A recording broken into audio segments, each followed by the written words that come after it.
Hello and welcome to the Supply Shortage Solutions Symposium. This event has been brought to you by Field Ready Open Source Medical Supplies and Helpful Engineering. We appreciate your time and engagement. I'm Devon Rowland with Open Source Medical Supplies. Since March, OSMS has been working to help address the supply shortage challenges faced around the world during the COVID-19 pandemic. While we have mobilized maker communities and non-traditional manufacturing operations to help fill the supply chain gaps, making PPE and medical supplies, there have also been hurdles in identifying exactly what those needs are, where they are, and how to get the products to the right people. This particular piece of the puzzle has been approached by a variety of organizations around the world, and this symposium is an opportunity for speakers from several of those organizations to share more information and for open discussion plus Q&A to help engage solutions to be found. A few housekeeping notes. There will be moderators available in Zoom and Discord should you need anything. In Zoom, we're identified by a 4S before our name. And to access the Discord, please use the link you received in your email, and we'll also drop that in the chat. There's also going to be a running notes doc in Google. If we can get that link into the chat, that would be great. Feel free to add your contact information if you'd like to, and add any remarks and notes as you'd like to put them in. This doc will be available for anyone available at the event to contribute. Thanks again for attending. And with that, I'll hand it over to Andrew Lamb of Field Ready. Hi, everyone. Thank you very much, Devon, for kicking us off and for indeed everything that you've done to pull today's event together. My name is Andrew Lamb, and I am the Global Innovation Lead for Field Ready. And I'm delighted to be hosting the first panel of speakers that we have today with some real sort of grassroots innovators who have been talking about how they have been identifying needs, the tools that they have developed to identify needs that help us to work out where the supply shortages are that we're trying to discuss and find out more about today. So Field Ready is a humanitarian relief organization. It's a disaster relief organization that works in many countries around the world. The panel, the innovators that we're hearing from today are from North America, but work and have worked internationally, have international reach in some way, shape, or form between them as well. The Field Ready's work fundamentally is about meeting humanitarian needs after a crisis. We do that by trying to manufacture aid supplies locally, and so the open source medical supplies community and the helpful engineering community have been incredible for doing that. And some of the innovators that we're hearing from today are actually helping Field Ready to figure out what needs need to be met in many of the disaster affected places around the world that are being affected not only by COVID, but by the other crises. The cyclones in the Philippines, the conflict in northern Syria, the refugee camps in Iraq. And so, yeah, the real challenge, as Devon mentioned, for today is to really talk about how we're innovating on the demand side, given that Field Ready and open source medical supplies and helpful engineering have been innovating on often quite closely on the supply side of actually making PPE and designing PPE. So we have three fantastic panelists to kick off this first session, some real innovators. And I'm delighted actually that we'll be kicking off with a contribution from open source medical supplies. So we'll be hearing from each speaker for 10 minutes. Put your questions in the Q&A in the questions section in Zoom. And then after all three speakers have spoken, we'll do a Q&A session with the panel at the end. But yeah, let's go now to Katie Emerick, please. And Katie is the Community Data Management Lead of Open Source Medical Supplies. And even though Open Source Medical Supplies, as you know, is this incredible resource of information, this community that's been created by the response to COVID, and they've been doing a lot of work on the supply side stuff, Katie's going to be telling us today about what they've been doing on the demand side. So over to you, Katie. Wonderful, thank you, Andrew. So good morning, my name is Katie Emerick, and as Andrew said, I am the Community Data Management Lead for Open Source Medical Supplies. For those who are unfamiliar with OSMS, we actually started as a Facebook group in March of this year, and we grew into an organization that provides high quality information to makers, manufacturers, and local organizers about what they can do to help their communities during the COVID-19 crisis and beyond. We've authored a number of informational guides to be shared within communities, curated a project library with just under 200 open source designs across 33 different design categories.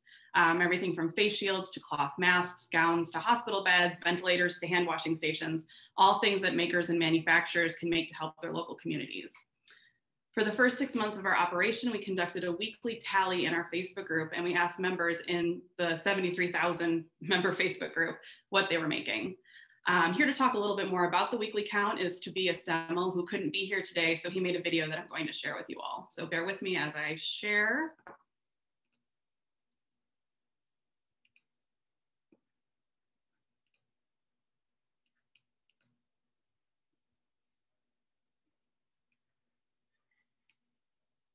All right, here we go. Hello, everybody at the Supply Shortage Solutions Symposium.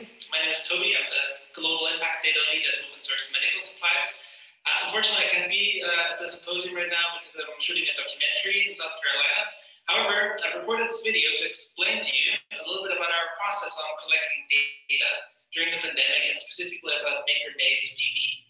So Open Source Medical Supplies is a community of people from all around the world, 55 different countries, that has been able to track the production of open source medical supplies around the world, a total of more than 60 million pieces of protective equipment that was made. It all started with a Facebook group. It was just people coming together and talking about how can you make masks, how can you make face shields, open source ventilators, and so on and so forth. And a lot of these people started saying, well, I made this, I made this, I made this.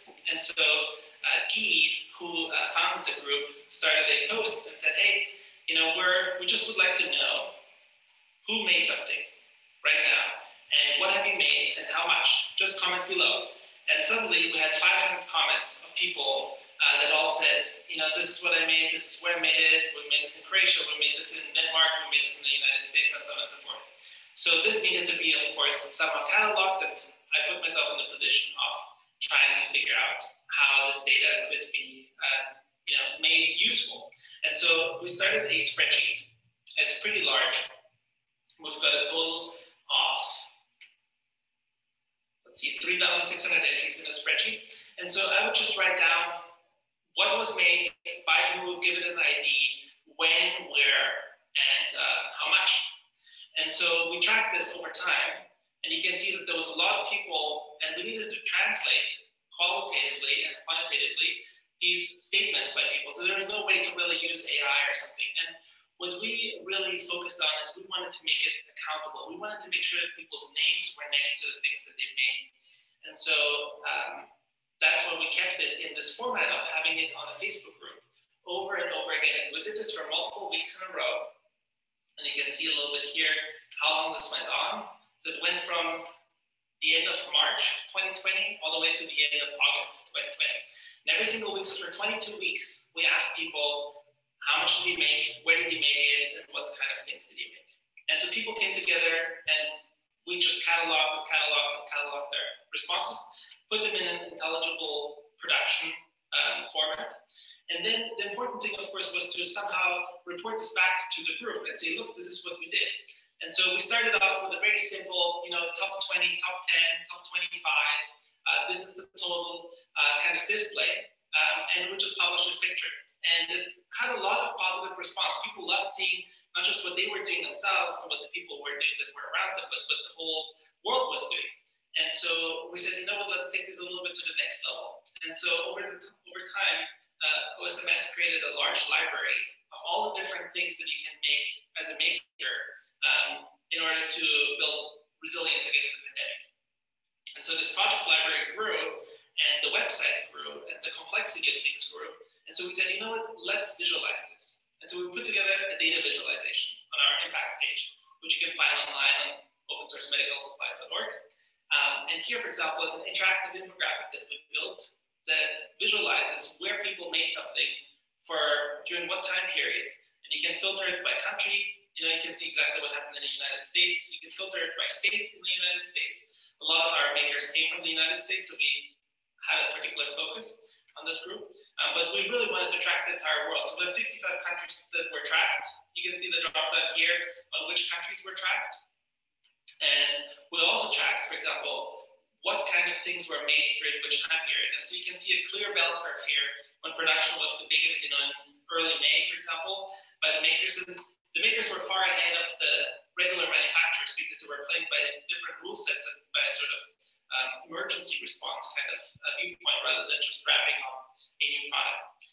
And so we tracked what exact kind of things people made. And then not only that, we wanted to not give countries an unfair advantage that were bigger than other countries. So here you can see, for example, the relative production of PPE across the world.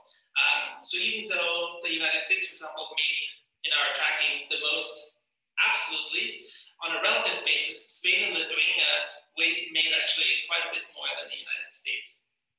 And so we tried to tell the story of this gigantic spreadsheet that started off with just one confusing big bulk of data in very easily digestible ways. And the real point why we tracked this data and why we reported this was that so we could inform local response of people, right? So you were able to find your community and you were able to find other makers, and you still are, that are making things around the world.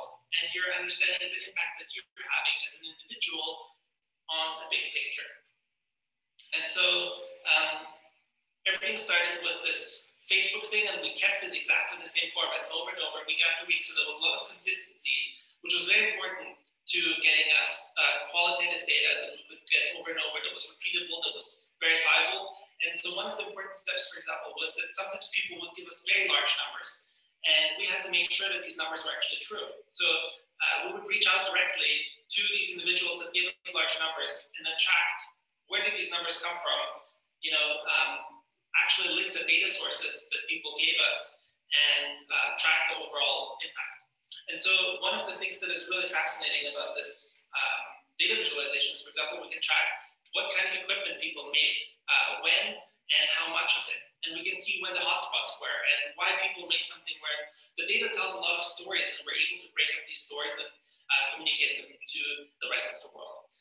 So our next step in this data collection is telling the story of the maker impact and the great things that makers made around the world is a community impact survey. And for that, we were able to win Adam Savage to help us with getting more than 400 extremely qualitative responses, with more than 30 different questions from people all around the world, what they made, why they made it, and what the impact was, how they related to each other, how they related to the overall community. And one of the things that the insights were that we found is that you need a lot of support to get people to actually respond to these qualitative questions. So whereas in the beginning, we just asked 3 questions: what did he make, where are you, and how much did he make? In the community impact survey, we asked a lot more questions. That's still in the process. And now, Emerick, who's the community data management lead at Open Source Medical Supplies, is going to tell you the story, the evolving story of the community impact survey and the data that's coming out of it as we speak.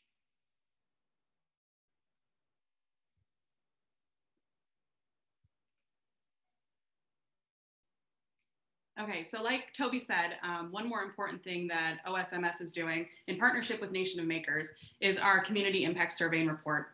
And I won't take up too much more time here since I don't want to go over, but I did want to share a few of the highlights of the responses that we've received. So far we've received 445 responses from both maker groups and individuals who have been making supplies from all over the world. We asked makers what they made, who they partnered with, where they distributed their PPE, what challenges they faced, and we also invited them to share both their frustrations and successes along the way. We are still vetting the amount of PPE reported from the community impact survey, but I can tell you that it will be tens of millions more units than the initial 16 million units we recorded from the weekly tally. We're very excited about this number, and we know it's only a fraction of what was made worldwide. Right now, we're in the process of writing a white paper on our findings, and we expect that to be available sometime next month. If you are a maker and you didn't get a chance to fill out the survey, you can do so at osms.li/survey. And if you'd like a copy of the impact report once it's completed, you can sign up for that at osms.li/mailing-list. So thank you so much for your time this morning, and I look forward to answering any questions you might have in just a little bit.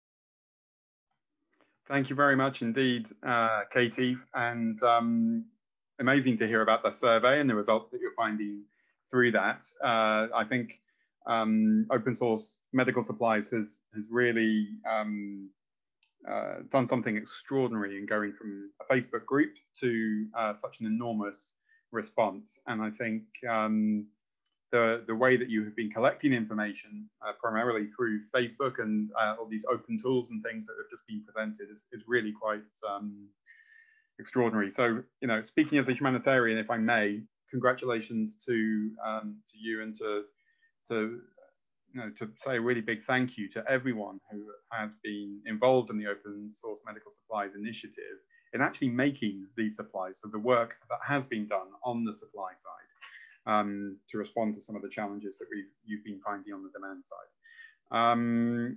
Yeah, so perhaps if we could share the link to that survey in the chat for this meeting, we'll get some more responses. It's my pleasure now to introduce Natasha Freidus. Tasha is the co-founder and chief executive of an amazing humanitarian innovator called Needslist. And I have to say that Field Ready has the privilege of working with Tasha and her colleagues at Needslist on deploying their innovation as part of a COVID response in several countries around the world. So yeah, I'm very excited to be able to introduce Tasha, and for Tasha for you to tell us about your innovation that work on the demand side of the COVID crisis. Sure. Thanks, Andrew. And it's a pleasure to be here. And actually, even before I get into the project, by way of segue, I really enjoyed the talk, Katie and Toby and Absentia, because the story of Needslist is really the story of how we developed a software company to address the problem of using Facebook groups and spreadsheets to manage crisis response.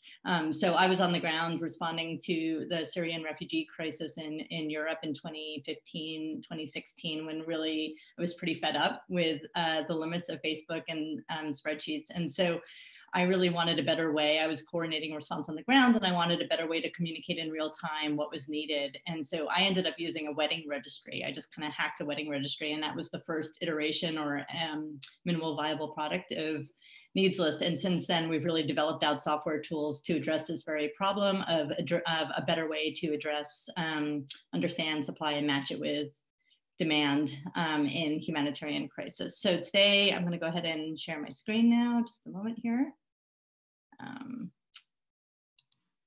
And I'll be talking about a project that we're working on with Field Ready and humanitarian street maps that leverages all three sets of our tools. Okay, there we go.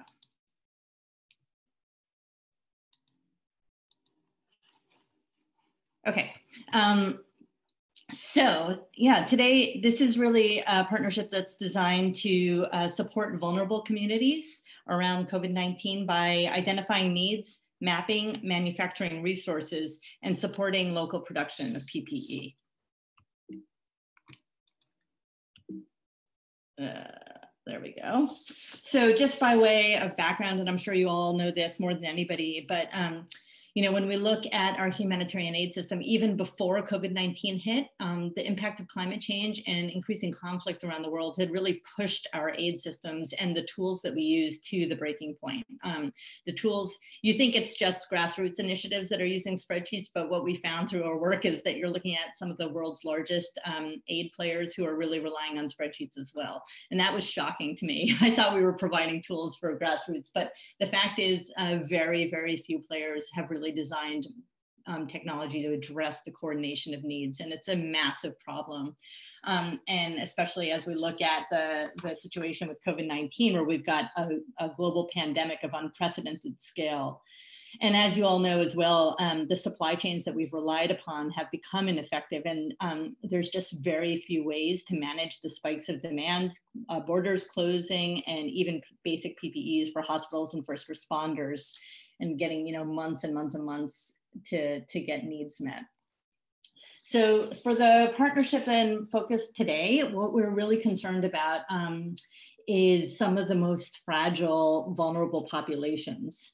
And so we're, with Field Ready and Humanitarian OpenStreetMaps, we're going to be working in 4 different countries, primarily focused on displaced communities of refugees.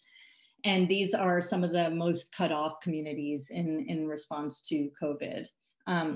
And so part of the problem is that nobody knows exactly what's needed where.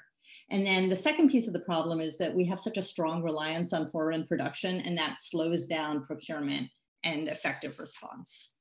So for us, the solution really rests in bringing together a networked solution of 3 different humanitarian innovation in order to support localized supply.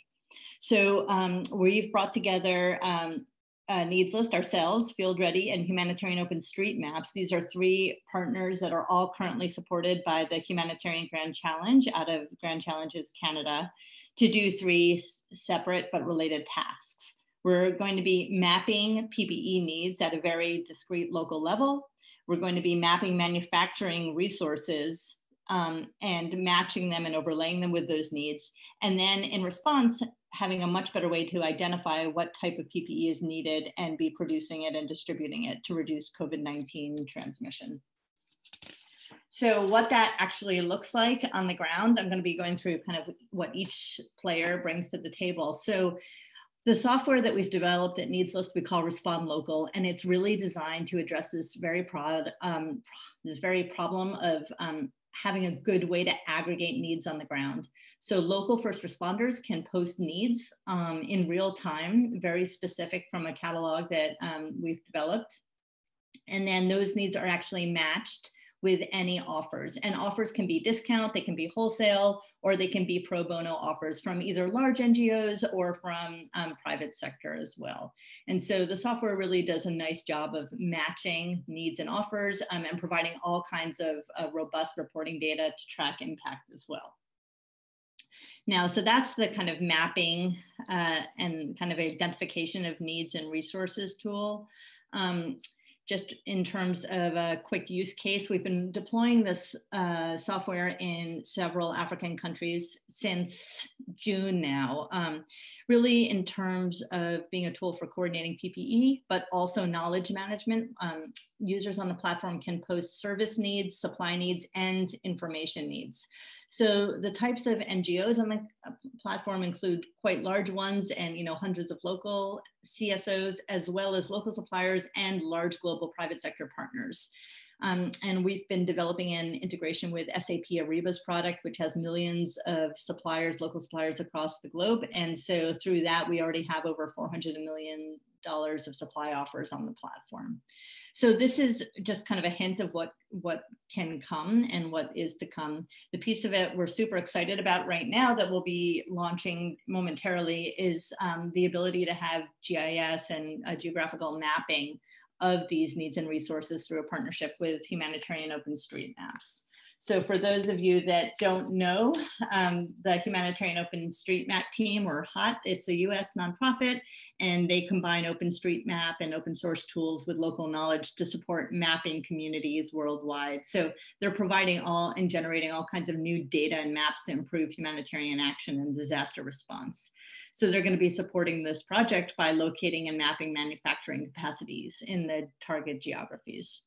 And so once we have the map of the resources, the map of the needs, and we'll have a much better way of identifying what's actually needed where in terms of local production. And that's where we're excited that Field Ready will step in. And I think you're all familiar with Field Ready, but they're going to be using their expertise to support local manufacturing so that they make sure that the right sort of PPE gets produced to meet demand, and making sure that it's in line with all kinds of approved items. So this is just kind of a mock-up of what we're anticipating it'll look like. The end product will be a technical integration whereby needs are mapped and matched with resources to efficiently identify demand and supply and produce locally. And I think what's really key here is this has never been attempted in conflict zones, but in fact, it's actually a far more efficient methodology that's been used anywhere globally, including the United States. So what's really exciting is taking this really cutting edge approach and nailing it in some of the hardest to reach areas as we continue to think about it in other contexts as well. So some of the impact we anticipate are really threefold. So we anticipate reducing costs this way by an average of 50%. Time and efficiency is really key here. So right now, if we're looking at local production, we can reduce the time of procurement from weeks or months to days or even hours. And finally, and this is not, it's last, but it's certainly not least, the ability to support local businesses during this time is really incredible now more than ever. So I think we're really excited about that and being able to make sure that we can leverage the resources that are available locally.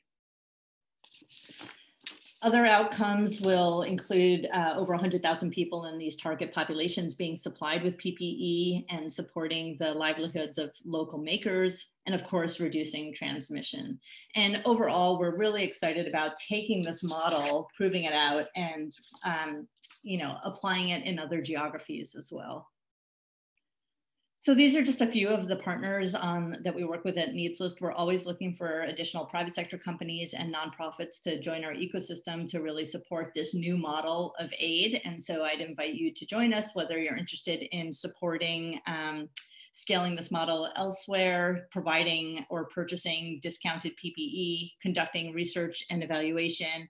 And we're looking at building out machine learning tools as well. So we're looking for AI support to better predict needs at scale in the future.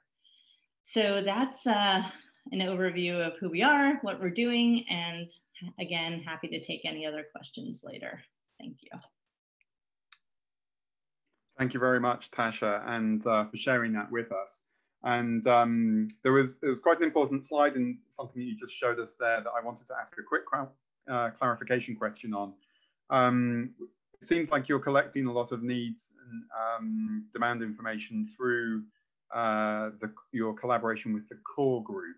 Yes. Could you briefly explain what the core group is for the people? Sure. The core group is a DC-based nonprofit that's a membership association. So they've got thousands of members that include CSOs, INGOs, and other players in the health space. And so they have licensed our tool set in those countries that I referenced and are using it to engage local players. Thank you very much. And yeah, that really interesting comparison, I think, to be drawn with some of the traditional ways that assessments are done in the humanitarian sector. But we'll be hearing about the more sort of formal systems of data collection, the more traditional, should we say, systems of data collection later on in the symposium today. So thank you for speaking us, talking with us about your innovation and the local response platform that you've developed at Needs List. So now I'm very excited to be able to introduce Shuhan He from GetUsPPE. Shuhan is an emergency medical physician and a co-founder and a member of the executive board of GetUsPPE. It's quite an extraordinary system that's been developed to support donations. And I'm really excited to hand over to you now, Shuhan, to explain a little bit more about how you have been finding demand on the for PPE with the communities or hospitals that you've been working with. Absolutely. Thank you, Andrew. Can you guys hear me okay? Loud and clear. Perfect. All right, thank you. So first of all, it's great seeing kind of all the other work that's being done, and this Needs List app is fantastic. So I think the first thing to talk about really is, and I'll go to a PowerPoint, is really that, from a perspective of looking at PPE across the country, we are still in a large PPE shortage across the country. And I think that's something that is important, to keep in mind. I think everyone in this audience, I'm probably preaching to the choir, but to a lot of people across the country, that may not necessarily be quite obvious. It was very obvious back in March and April when COVID hit in the United States, but it has persistently been a problem. And so what I really want to highlight today is not only our solution, but the ongoing crisis and how we can kind of not only look to short-term solutions, but also long-term sustainable systems so that we never have to be in this situation again, okay? So I'm going to share my screen real quick. Okay. All right, can you guys see my screen? Wonderful. So, again, the organization is called GetUsPPE. So a little bit about us. And I'm going to keep it on this setting because I know I have problems when I go to the presentation mode. So essentially, GetUsPPE is one of the largest national nonprofits for getting PPE to primarily frontline workers in need.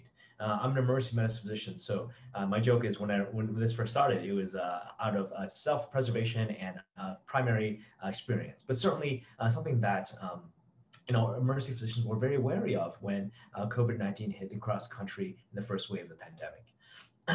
We were really a grassroots organization founded by primarily emergency physicians, and we really were an all-volunteer team.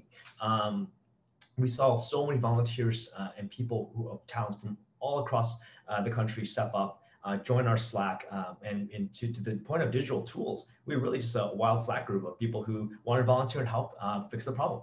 And when we first started, we thought we'd only exist for a few weeks. We didn't think we'd be around past April 20th. And the story I always tell was that Bill Walton had reached out to us in March, asking for us to do a fundraiser, and said, we would like to do a bike ride, but it's April 20th. Would you like to do it? And we said, no, there's no way we'll exist by then. And now we are in November, and we still are going strong, and something that certainly highlights the shifting needs across the country for this PPE crisis. So how we work is that, first of all, we do requests. So as everyone mentioned, demand data is really the core of everything here. It drives supply, it drives allocation. So really key is getting that PPE demand that's live, and that also tells us what kind of PPE you need. As we've learned, not all PPE is created equal, and N95 is not the same as a surgical mask, and everyone has different needs. So once we get that PPE request, we then source PPE either through donations or makers who have been incredibly critical in this endeavor, but also more critical over time. And then we do that third critical step when we have the supply and demand, which is to match them. And we have an algorithm that works to do that matching. And we also do a little bit of manual matching as well, because with any sort of small batch supply, it is really hard to get right, even if you have an algorithm that automates this process. And then we have regional teams that help make deliveries, whether that's volunteers on the ground, or sometimes we use kind of shipping as well. But certainly we're really reliant on our hardworking volunteers to help us deliver that last mile. So a little bit of understanding of the numbers on the ground. So far, we've had over 3 million pieces of PPE distributed since March, and 17,000 requests of PPE coming through our website on the ground. Given all those 17,000 requests, that's equal to about 22 million units of PPE, and with an active roster of over 250 volunteers right now, working really hard to get PPE to those who most need it. We've been in the news, certainly that's something of high public interest, and we're glad that that awareness exists among the public. And certainly we also have the largest data set. So what we are very proud of is that we have the non-governmental data set of PPE. We have requests from all 50 states and some US territories as well. And we really focus on the United States to really make sure we understand the needs on the ground. And so given that data, what does it say? And what it says is that we have really severe shortages, even to this day. Of the PPE that people request, so we put out monthly index shortage indexes. And as of March 12th, 80% of facilities that request PPE say they're entirely out of PPE that they need. About 15% say they have 1 week remaining, and about 5% say they have about a week. So certainly for those that have a shortage, is very dire. It is not something that they are trying to expand their their stock, but they really are truly out at the time of request. And the types of PPE that we look at are primarily disinfecting wipes, N95 masks are still significantly in shortage, and nitrile gloves have really been in shortage in October as well. This fluctuates with time, but really, these had been some of the key primary shortages of the time. So who is it that exactly requests this PPE?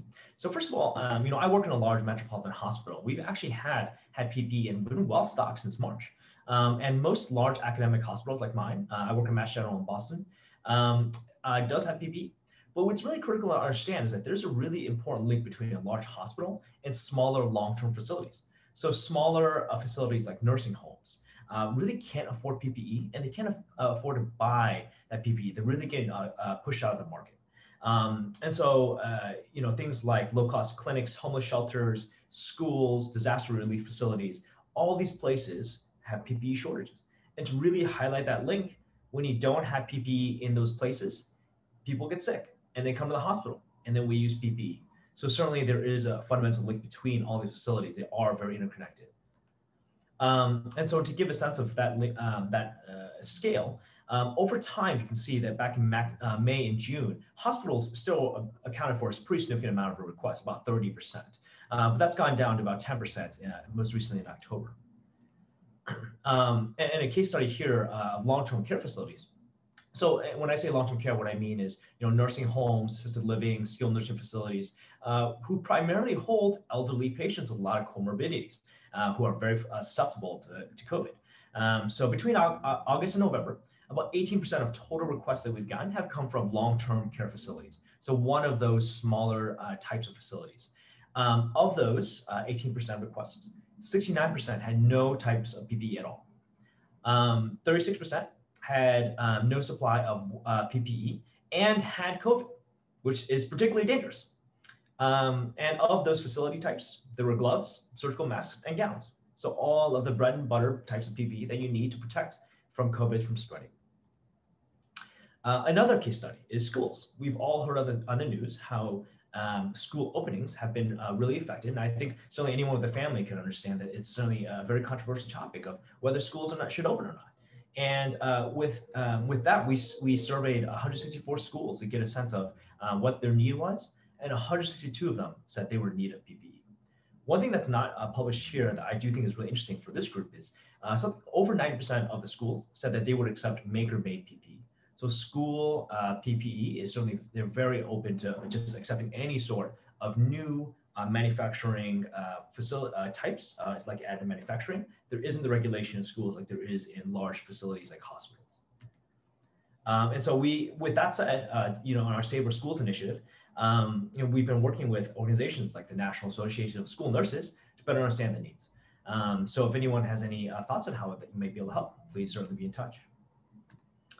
So again, zooming out to the new administration, this has been obviously in the news, and what we can do to think about a systematic approach to this problem is a coordinated federal response would make a lot of sense to avoid bidding wars, and certainly full deployment of the Defense Production Act to compel business to make PPE. The DPA was in theory, activated, but certainly not fully deployed to really make a difference in the market. Certainly price controls will make a difference on PPE. And then subsidized PPE manufacturing, something we always emphasize is grants for makers as well. To me, makers and additive manufacturing is basically novel domestic manufacturing. This is made in America, and it's incredibly important to not only make PPE, but use it as an opportunity to create jobs in America. And certainly that's something that we think is an important part of the unified strategic response. Some other parts of the solution, it's not just a supply problem, it's a demand problem, but also a distribution problem. So on the demand side, we have to understand where it is on the ground, right? And also on distribution side, we have to get it to those who are most in need. So who needs it first in a fairness framework? If you ask everybody if they want PPE, they'll say yes, right? But certainly the places that have no PPE and have active cases and have active patients who are very vulnerable probably need it more.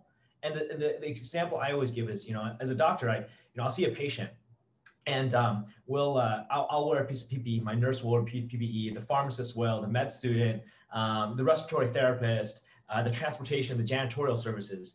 Everyone wears PPE. So when we have a sick patient in the hospital, we'll use a lot of PPE. But if we just got that PPE to a nursing home before they got sick, that it's almost like a prevention mechanism. So it's colloquially, I say this is the closest thing we have to a vaccine, right? We will have one soon, hopefully. But PPE really decreases the transmission and prevents COVID from spreading. And that, in theory, can be so much more better utilized if we had a good framework for distribution of PPE across the country. And that's all I got. So, that's really kind of how I think about, we think about PPE. We're working really hard to continue to collect demand data and then distribute that PPE with an algorithm. Regarding the algorithm, we are open sourcing that soon. We have a publication coming out that's going to be peer reviewed. Talk about how exactly we do that. And then with time, we're also going to talk about how we do that on a more equitable and fair basis as well. So certainly happy to take any questions about that. Shuhan, thank you very much. And really quite incredible to see how involved your initiative has become in so many of the primary services that have been helping on the front lines with people, particularly there in the USA, of course.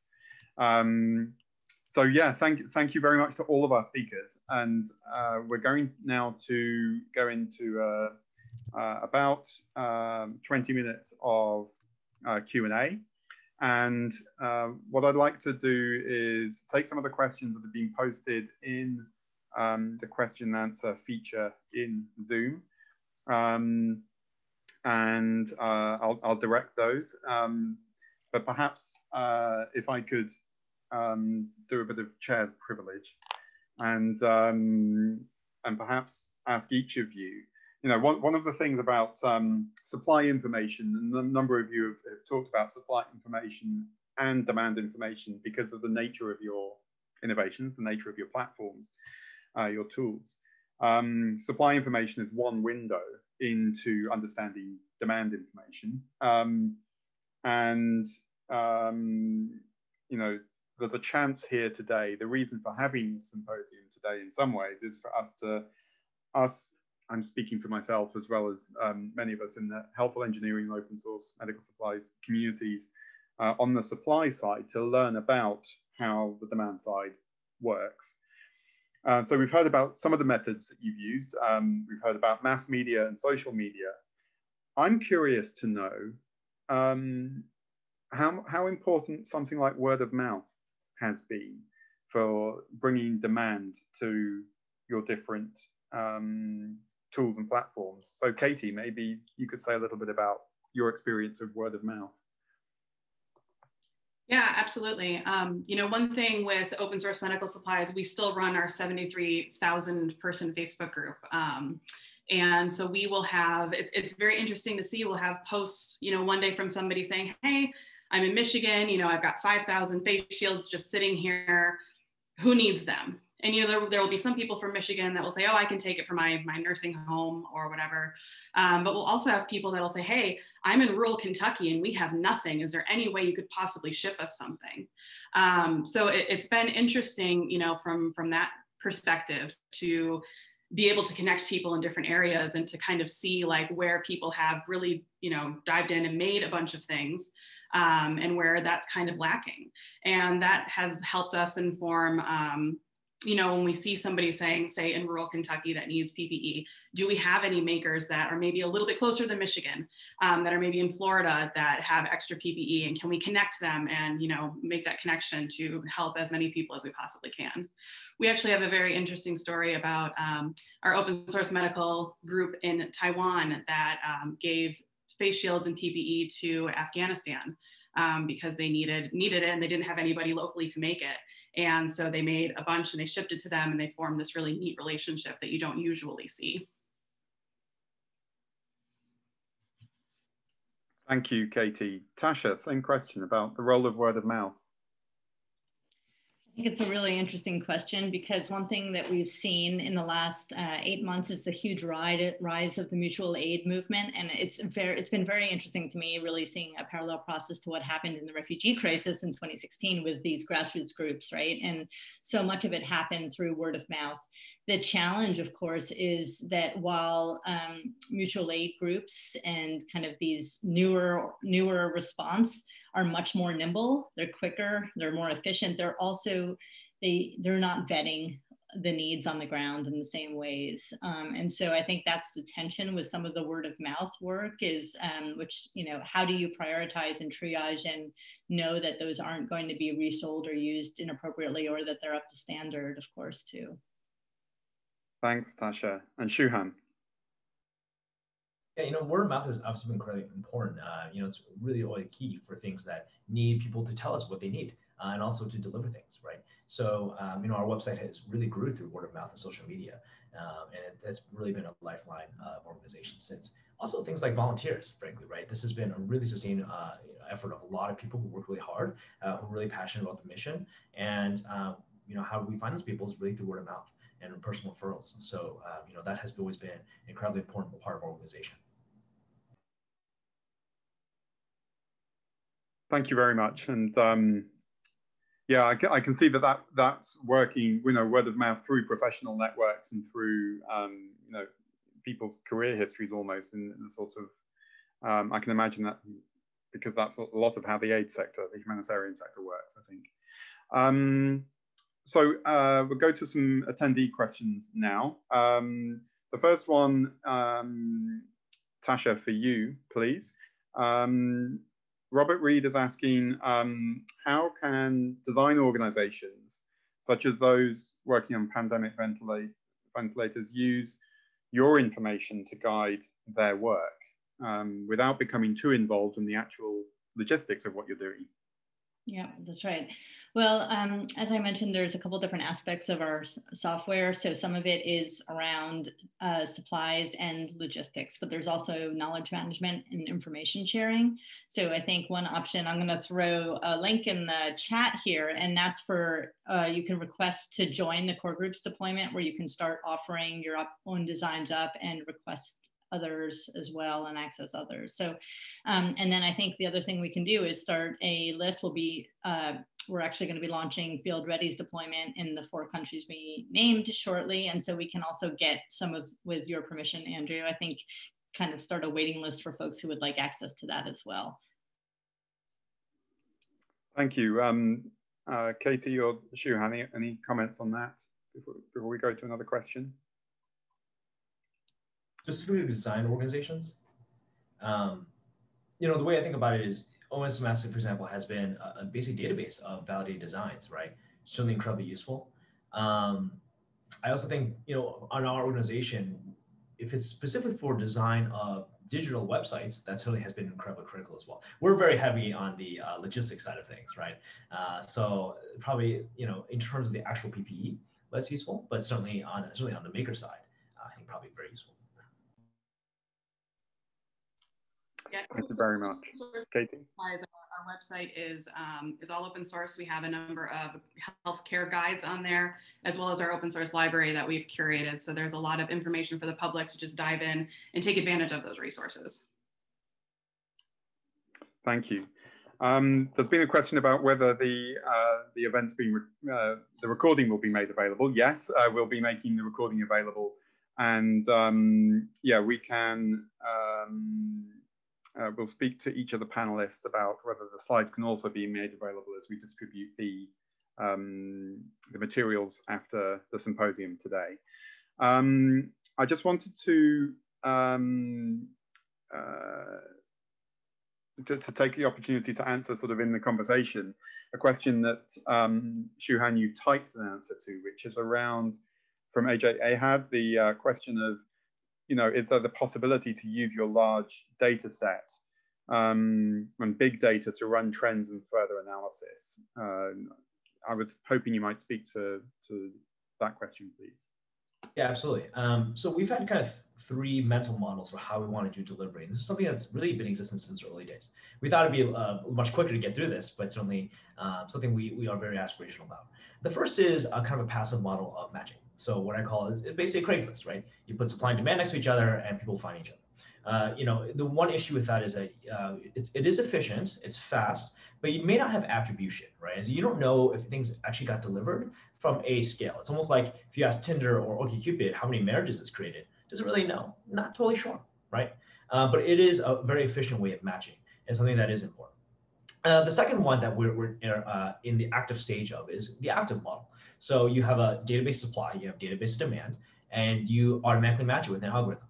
So it's the same technology that's used for donated organs, or how they actually match medical students to become doctors. Is they just put you in a draft, you click a button, and that's where you're gonna go. And it's based on your priorities, your needs, and constraints that we find out about the PPE, and then type of facility as well. So that's a really exciting technology that we're really fortunate to have, just really smart people to help us do that. Now, the next phase of that we're going to eventually move to is the predictive part of this, right? In theory, hopefully, COVID may not exist, but it's something that we can all understand that this has applications to disaster relief in the future. Do you really need to know exactly who needs it when you can predict it pretty reliably, right? We know that a nursing home in a COVID hotspot probably needs PPE, right? We don't need them to tell us the obvious. So modeling things like looking at COVID case rates and then at a hotspot, and then actively searching the nursing homes in that area to then say, you are our highest priority for PPE, let's give them a call and let's deliver it, right? That only takes a little bit of bandwidth to go outbound like that, to say, can we deliver to you on Monday? And they're like, wait, who are you guys? Right? But certainly something that is an important part of our roadmap going forward. We do take a look into COVID Act now. I'm an advisor to that organization, and they take into account a lot of case rate information about this peaks of COVID. So certainly really important to do that kind of modeling, predictive modeling in the future, and something that we're going to hopefully do a better job in the future, doing that predictive analysis as well. One thing to note is that when you have this huge database of demand, it's a really nice training set for an AI to do predictive analysis. So something that we think is a really nice thing to have. Thank you for that. And actually, I just wanted to perhaps ask Tasha and Katie if you had any thoughts on the connection between the data sets that you're collecting and some of the analytics that could be run for trends in the future. Tasha? Yeah, one of the main challenges in the humanitarian sector is most data is collected by INGOs in a much siloed way. So they're running their own predictive modeling based on their own data. And so what we're really interested in doing is bringing together some of those different sets and really exactly what Shuhan said, using it as a training model for so we can understand, obviously COVID is a specific case, but in general, what's needed where before the next crisis hits. So we're developing that out in 2021. And I think just going to Darren's question in the Q&A, that's going to be a big piece of really understanding the potential market size. So when you're talking about looking into the developing world and understanding what the market is going to be there, that's going to help us in the future too. Thanks. Katie? Yeah, for open source medical supplies, I mean, obviously we're very big on open source, right? So we are trying to share out as much data as we can. And of course, some of the data that we're collecting through our community impact survey is sensitive and we can't share absolutely everything. But I'm going to drop a link into the chat into our global impact dashboard section of our website. And that's what Tobias was talking about in his video. You can see it on the screen behind him and you can actually play with the data in real time. And as soon as we're done tabulating everything from our community impact survey, that data will be updated with more of what we know. Thanks, Katie. Okay, there are some questions which I'm not going to get to right now that I would like for us to address in the next session, which is more like it's going to be where we're showing you how to do a discussion on Discord. We were trying to figure out how can we actually facilitate, the experience of being at an event where you can sort of talk to people in the hallway. And so we're actually going to go to that in the next session. So some of the questions that we've had, say from Nicholas Smith, and maybe the question that we have from Kim and Darren Lewis, we might come to those, but thanks for trying to address that quickly. Darren's question there quickly, Tasha, as well. I just wanted to take a question here to all of you. Have you seen anything on the demand side, on the requests coming in about the chance for recycling PPE? This is a question from Dr. Tara about the recycling of PPE or some of the environmental impacts of PPE and coping with those. Has anything come through to your systems that look at those issues? So, Katie? Nothing specifically for OSMS. We have seen in our Facebook group, though, people who have shared different methods of sterilizing and reusing face shields. My understanding, though, is that in the hospital setting, they're moving through them so fast that they don't really have time to sit down and sterilize and reuse them, which I agree is unfortunate, from an environmental aspect. But no, that's not really something that we've come across. Natasha.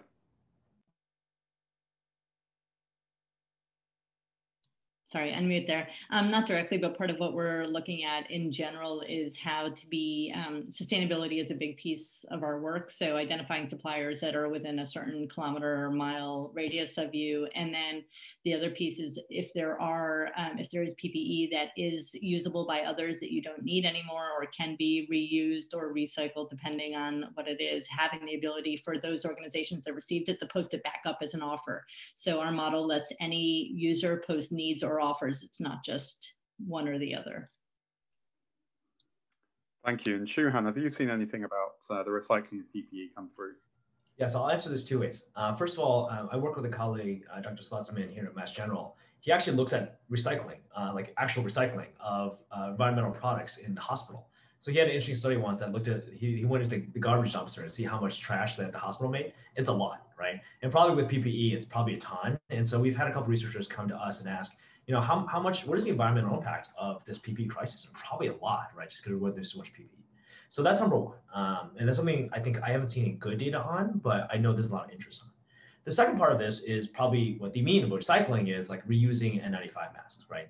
What I will say is that for certain types of PPE, specifically the N95, I do not anticipate a really clear way to make and produce more N95 masks in the short term without recycling. I think it's actually a really critical technology. I think looking at all the science behind it, it seems to be a relatively safe thing to reuse N95s. So I'm a really big advocate for it because without the ability to produce more, I think you just need decreased demand, and that's really done by reuse. Now, for other things like gloves and gowns, you're probably not going to be able to recycle that, right? But I think this is a really specific thing for N95s that's going to be critical going forward. Thank you. And Tasha has had to leave us. She had a hard stop. She did warn me of that, but we'll send her our thanks. So I just wanted to ask a question here. We have a question from Sabrina Malo about any supply chain policy work you are watching or collaborating on as a result. Shuhan, have you got any experience or are you engaging in any supply chain policy work?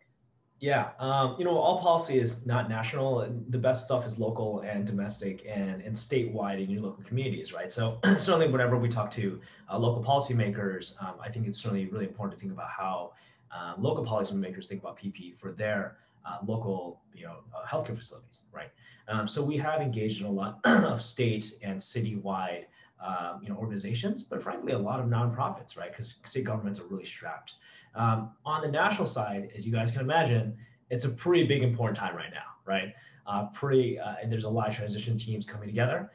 So we hopefully, are looking at a lot of the national wide initiatives to do this and talking to kind of the relevant players. It's early, we're only a week into that kind of new transition. So certainly something that's really on our radar. But for the last few months, especially, it's really been a game of domestic and state, local cities and nonprofits in the city to just help get PPE to people who need it most. Thanks. And just to follow up on that before I go to the same question to Katie, what have been sort of major policy changes that you've seen that would have really helped make what you do possible? Yeah, so I think this is actually, it's really a game of, there's so many different organizations, right? So I'll give a local example of American College of Emergency Physicians, right? I'm an emergency physician, and we really talked with our college to get people together and say, all of the healthcare facilities that cannot purchase, the smaller urgent cares, this do a group purchase, right? And they actually worked through Project N95, who helped to do that. I know the emergency medicine, the internal medicine college also did that as well. So a lot of, for example, group purchasing policies that would really help get PPE to small facilities rather than large hospitals throwing in their weight. And then so that way also you don't have facilities compete against each other. You have them helping each other purchase, right? The other things we did was really look at work with local organizations to get out demand, data, right, to understand the needs on the ground. And then once there is that demand on the ground, to understand how they were using PPE, right? It wasn't very clear to a lot of organizations that you needed everyone to wear a mask all the time, right? I know at our hospital, for example, in March, we had a very early policy that at every time you're in the hospital, it doesn't matter who you are, where you are, what you're there for, you're going to wear a mask, right? And that really significantly decreased transmission. So does this facility have a policy around wearing a mask all the time, right? Remember, a universal mask policy was not something that was obvious back in March when this whole pandemic hit, right? So, we've seen a lot of those policy changes over time of how to utilize PPE and then also reuse PPE as well. So it's kind of come in all bits and forms, and really, with every single day, you talk to a new organization and you see their needs on the ground. But certainly with a new incoming administration, I think it's going to look a lot more like a national approach and strategy. And certainly that's going to be something that we're going to look forward to in the next few months. Thank you. Sorry for throwing an additional question at you there. Katie, any thoughts on the policy side, please? No, Shuhan had a wonderful answer. And actually, Sabrina is the local response lead for open source medical supplies, and she's doing policy work. So she would be the person to answer. Yeah, great. Yeah.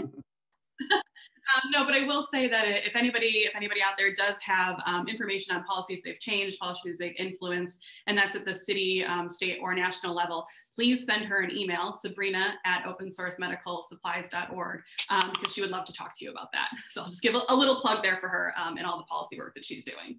Thank you. And I know we're being joined today by Dorothy from the Nation of Makers community, and they're very active on the policy side as well. They had a meeting about it,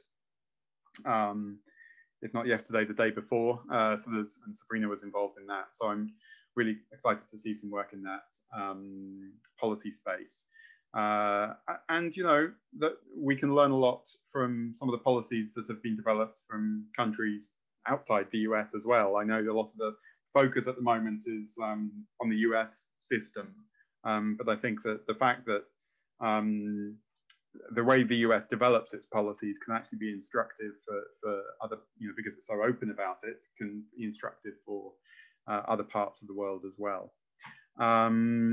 Okay, so last question, Katie and Shuhan, from Landon Gardner. So looking into 2021, with hopefully a vaccination looking likely for the places that it can feasibly reach, at least given some of the cold chain requirements I would like to add. How is your network, your initiative, likely to be used in the longer term future? Whether that's in disaster relief, local supply chains, supporting appropriate technology open hardware. Yeah, where might your innovations be going next? Katie, and then Shuhan. We have such a large maker group who they're amazing at innovating, and we're just starting to look into the requirements for vaccine and storage and travel and all of that. But I imagine we'll be calling on our maker groups to see what we can do to help. So we don't have a plan yet, but that is something that we're looking for the future.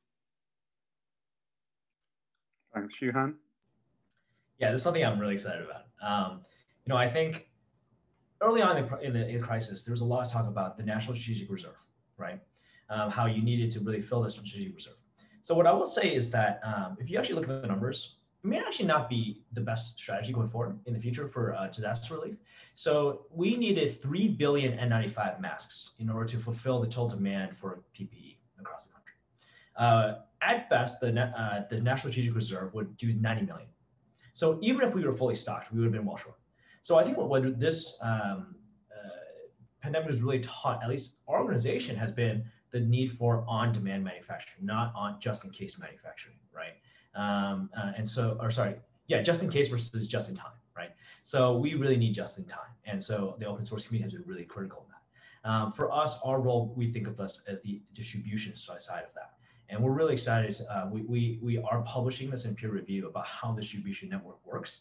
And essentially, it is taking a lot of the algorithms technology that we've used for a long time in medicine for organ transplants and organ allocation to do the same thing for PPE. And we think that going forward, you don't necessarily need to set up constraints for that algorithm to say, oh, you have to have an N95 or do you need an N95? Rather, you say, I need PPE, here's a photo of all the different types. And the algorithm can learn the constraints that way.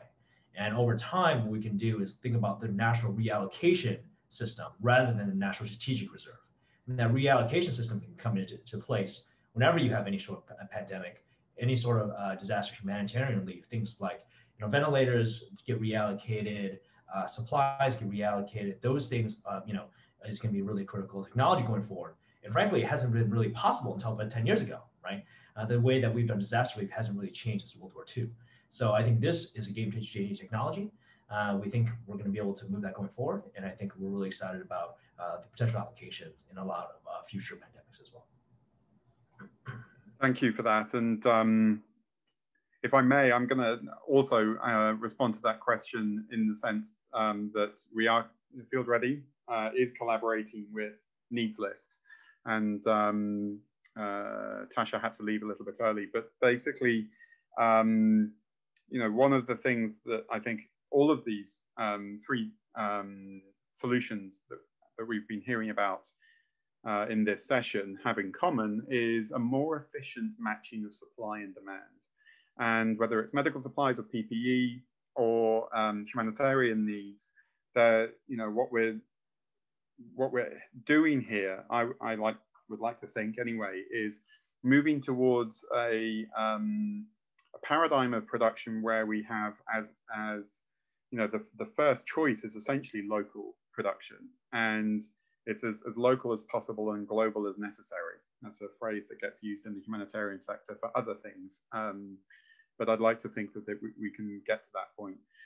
I'm part of a group called the Internet of Production Alliance, and we work on data standards like the Open Know-how standard, and recently launched the Open Know-where standard, so that we know how to make things, a sort of data format for sharing designs, and for also knowing the manufacturing capabilities nearby in an area. So it's almost trying to complement a lot of the globalized supply chains that we have and the globalized economies that we have with more localized production, local supply and local responses. And I think the COVID response has really dramatically moved forward progress towards that vision of distributed manufacturing and local manufacturing. So I think there is whether it's in the health sector or PPE or the humanitarian sector, I'm hopeful that this is what you're seeing today are some of the innovators who are at the forefront of creating that new future of localized supply. But of course, if we're going to be supplying things, we have to understand demand, and that's what the symposium is about today. I'd like to thank our three speakers very much for presenting what they have been working on. Honestly, incredible work, really extraordinary work with the number of people you've reached, the number of people you've helped through the mobilization of and providing a platform for the mobilization of so much expertise and so much capacity. So yeah, really fantastic work.